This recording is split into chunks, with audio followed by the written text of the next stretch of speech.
Yo, what is up YouTube? Isaac Ross here, back with another video. Today we're going to be doing a video about how to increase your bench. I've gotten a lot of questions about how I increase my bench so quickly. Well, not very quickly, but within a span of a year.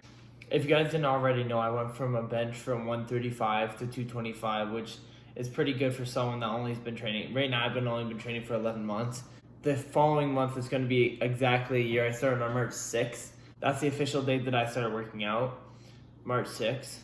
Anyway guys, today we're going to be talking about how I increased my bench and what I did to make sure it stays stable and I don't mess up my form or I don't hurt myself or get any injuries. But before I start the video guys, make sure you like and subscribe. Comment down below your favorite brand of oatmeal for a tree plant. So how I started benching, I'm like a lot of beginners. I started really loose and just not really know what I was doing. Obviously, first time I got 135, I think I was in 5 days into working out, I finally got 135, and I think I was weighing in about 135 too. That's how much I weighed. So I was benching my body weight. I'll roll a clip of that right now.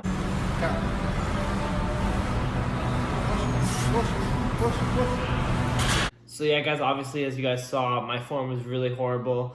I'm kind of just like twisting myself on the bench, really just not even at all. It was a hard pull, but I did get it. So after 11 months of working out, I actually got 225 on bench, and I'll roll that clip for you guys right now. Down and up. Come on. Push. As you guys just saw, my form is pretty good. My glutes aren't coming off the bench. I'm not doing anything too strenuous. I'm keeping super tight. Elbows are locked, pushing up. It was not a clean rep, obviously. Like, it was a struggle, but I did get the rep, and I didn't cheat on it either. So the first thing I want to talk about is my arch.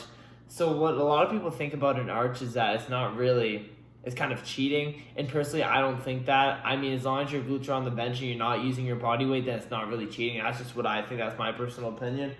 But so my arch, when you go to bench, guys, you have to stay super, super tight. Because if you're not in a super tight position, you're going to be all loose, and it's just not, the weight's not going to move easily because you're not going to be using all of your muscles. Like, when you're bench, you want to be using your quad drive, you want to be using your glutes, but you don't want to be lifting off the bench. So what I do, I put my shoulders, obviously I'm not at the gym right now, so I can't show you guys on an actual bench.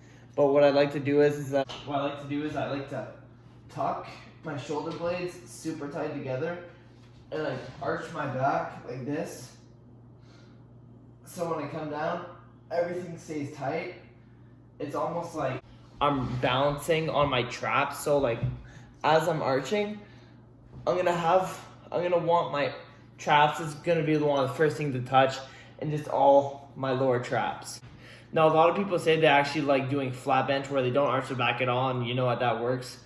For some people it works better than doing an arch, but for me, I started doing an arch, and it really did affect my bench, and it helped my bench get a lot smoother, a lot cleaner, just an overall way better range of motion.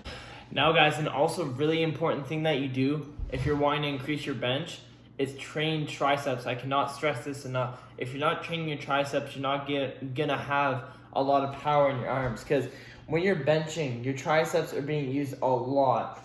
So if you want to get a stronger bench, and if you want to go up in bench, you need to do triceps. That's mandatory. Also with back, you need to train back a lot. I know it doesn't make sense, but if your back is really, really strong, your bench is gonna go up like crazy. It's just how it works. I don't know the technical terms or the scientific part of it. I just know that the more you train back, the more you train triceps, your bench will definitely go up, I promise. Also, I can't stress this enough. Make sure your form is good. Do not lay on the bench like a noodle. You need to stay super, super, like I said before, super, super tight.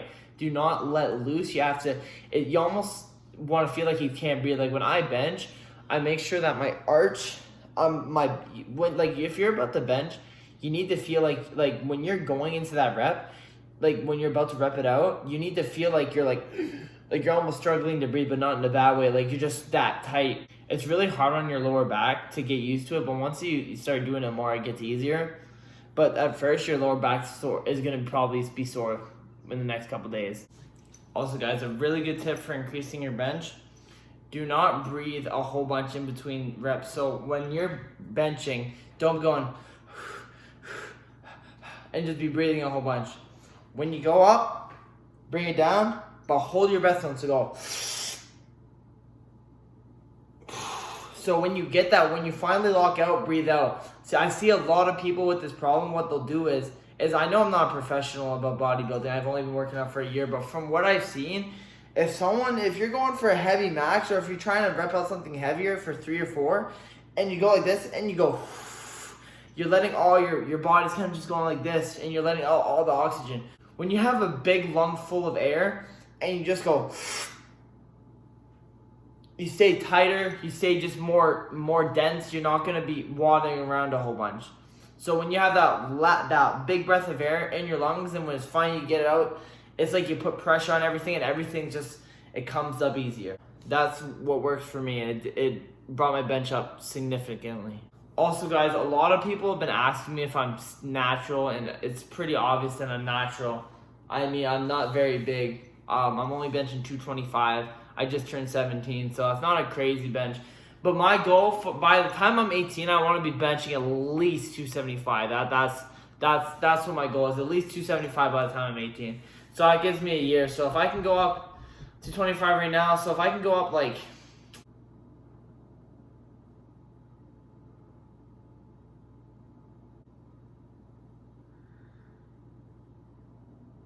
if I can go up like 40, 45 pounds within a year on bench, I might even be able to get a little bit more. I don't know yet, guys, but that's my goal. It's all about really dedication and how bad you want to bench. If you want to increase your bench, you just got to really get into it.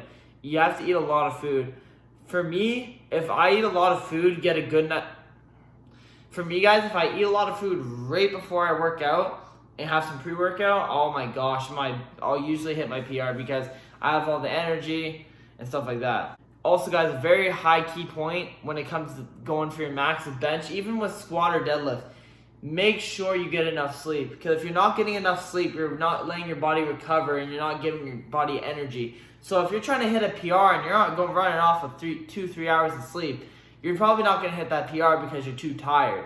Now, don't get me wrong, some people can, but for me and like 95% of the world, you need sleep if you want to get a PR. So my personal preference is that you need to get sleep. If you want to start hitting PRs on your bench, PRs on your squat, honestly, PRs in anything, you must get sleep. That's just a mandatory thing, and that's how it should be with anything. So make sure you're getting sleep. If you want to get up your bench, just get some sleep. Make sure you're sleeping at least. For me, my sleeping schedule is pretty up. I don't get enough sleep. I probably get like, some nights will get 3 hours, sometimes I'll get 5 hours, sometimes I'll get 8 hours, sometimes I'll get 10 hours. My sleeping schedule is really messed up, so I've been trying to correct it. But don't be like me. Try to get at least 6 hours of sleep. Most people recommend to get between 8 to 9 hours of sleep. Honestly, I don't need that much. If I get 6-7 hours of sleep, I'll be fine. I'll still be a bit groggy in the morning, but it won't really affect me that much. Anyway, guys, I thank you for watching this video. If you made it to this far, click the bell notification so you never miss a new video. Make sure you like and subscribe because, guys, we're at 5,000 subscribers. 5,000 subscribers. I didn't even think in my wildest dreams I would even have that many subscribers. It's not a lot of subscribers, obviously. It's only 5,000. But for me, that's half. That's half of 10,000 subscribers. 10,000 subscribers. If I hit 10,000 subscribers, I mean, that's what my goal is. 10,000 subscribers. That's awesome. But 5,000, that's even, like, that's just awesome. Yeah, guys, I'm going to film videos before I post this. So you guys have already seen I've hit 5K. But as of this video right now, I just hit 5,000 like yesterday. Okay, guys, so currently I'm editing this video. It's 8 days later, and I was at 5,000, and I'm at 7,000 right now. We gained 2,000 subscribers. 2,000 subscribers in 1 week. That's like, my mind is blown from that. Like, I never even thought that was even possible. I don't even know how. But 2,000 subscribers in a week, guys, that's amazing. I didn't even think that I would even hit 7,000 within a week. I thought it was going to be like a month. Like a week. Like, I'm getting close to 10K. Like, that's like awesome, guys. Anyway, I just wanted to film this little video very quick. But just, yeah, thank you guys so much. Anyway, guys, I hope you enjoyed this video. Like I said, leave a like, comment. Make sure you go follow my Instagram, guys. I'll put in the link in the description below. I've been trying to grow that. Right now I'm at 20,000 followers, which is pretty crazy. I've never had that many before. Anyway, guys, See you in the next video. Peace. Okay,